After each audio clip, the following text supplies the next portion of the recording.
안녕하세요. 스테디빌딩의 이명길입니다.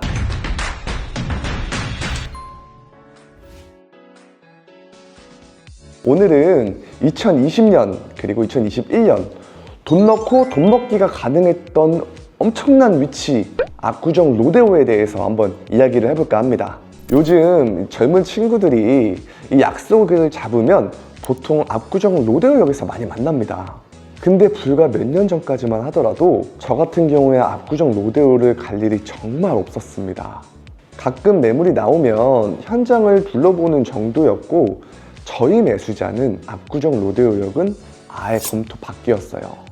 이런 강남에 투자형 건물을 찾으시는 대표님들은 보통 강남 대로변이나 신사동 이쪽을 많이 선호하셨죠. 이렇게 인기가 없었던 지역이 어떻게 투자를 하면 돈 복사가 됐는지 궁금하지 않으신가요? 압구정 로데오의 역사를 한번 알아보겠습니다. 저는 그 세대가 아니지만 야타족, 오렌지족 이런 단어들을 저는 영화나 뉴스에서 많이 접했습니다. 90년대 초반쯤이죠. 고가의 외제차를 타는 유학생들이나 외국의 신문물이 가장 먼저 들어오는 곳이 바로 압구정 로데오였습니다. 주변 고가 아파트들과 청담동 명품 거리를 배후에 끼고 의류, 잡화, 카페 등이 성업한 이 압구정 로데오는 그 시절 강남의 상징과도 같았습니다. 그 낭만의 시절 저도 한번 경험을 해보고 싶긴 합니다.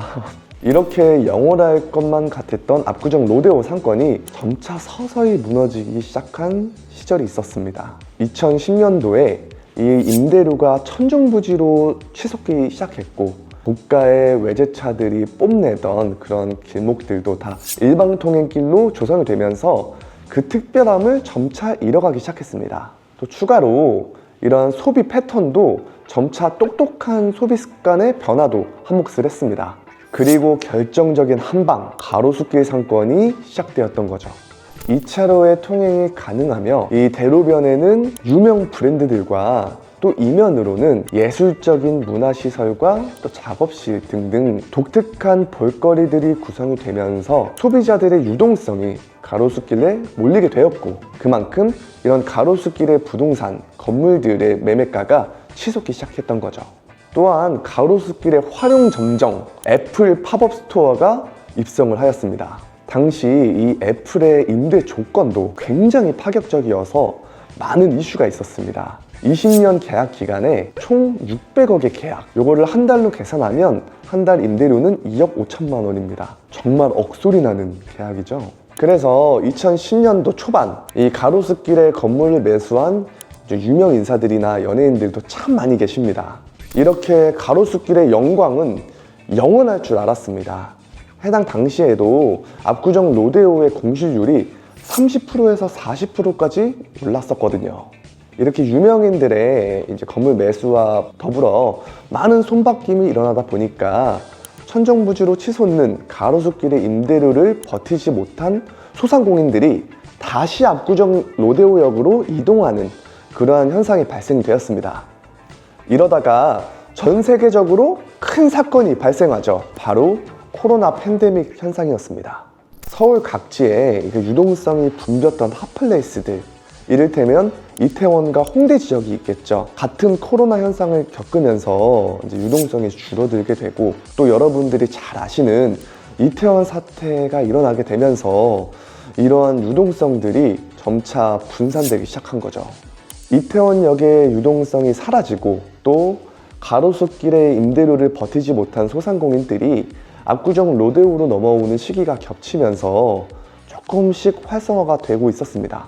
또한 압구정 로데오의 건물주 대표님들이 이러한 공실에 대한 경험이 있으시고 또 착한 임대인 운동을 적극적으로 시행하시면서 공실률도 낮아지고 이러한 요소들이 다시 로데오에 활기를 넣어주는 윤활유 역할을 하였습니다. 그 결과 반대로 가로수길의 공실률은 현재 절반에 육박을 합니다. 예전의 로데오처럼 말이죠.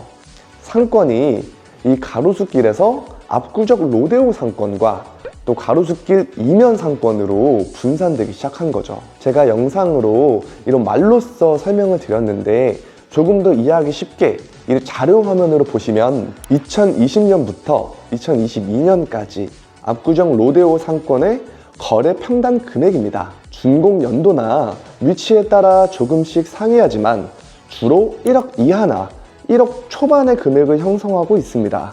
자, 이번에는 현재 나와 있는 매물의 시세를 한번 봐볼까요? 네, 평당 2억은 기본이고 3억 이상을 호가하는 건물들까지 보이시죠? 불과 3, 4년 만에 이 압구정 로데오의 건물을 매수하신 대표님들은 최소 2배, 최대 3배까지 이 차익을 볼 수 있었습니다. 죽은 상권이라고 불렸던 이 압구정 로데오가 다시 이렇게 살아날 거라고 예상을 하셨을까요? 이러한 상황들을 예상하시고 건물을 투자하셨던 대표님들은 정말 대단한 투자를 하신 겁니다. 상권이 과거 로데오에서 가로수길로, 다시 현재는 가로수길에서 로데오로 이제 변화하였습니다. 과연 상권이 다시 변화할까요? 저는 개인적으로 이러한 상권들은 조금씩 변화한다고 생각합니다. 다시 이 이태원 상권도 활기를 찾았고, 또 요즘에는 을지로나 신당 쪽도 많이 방문을 하는 것 같습니다. 압구정 로데오의 상권도 과거처럼 이런 임대료가 급격한 인상과 또 되풀이가 된다면 다시 어려워질 수도 있을 거라고 생각합니다. 네, 오늘은 현재 이 매수처가 가장 활발한 압구정 로데오에 대해서 한번 이야기를 해봤는데요. 유익하셨을까요? 다음번에도 조금 더 유익하고 재미난 주제로 찾아뵙겠습니다. 감사합니다.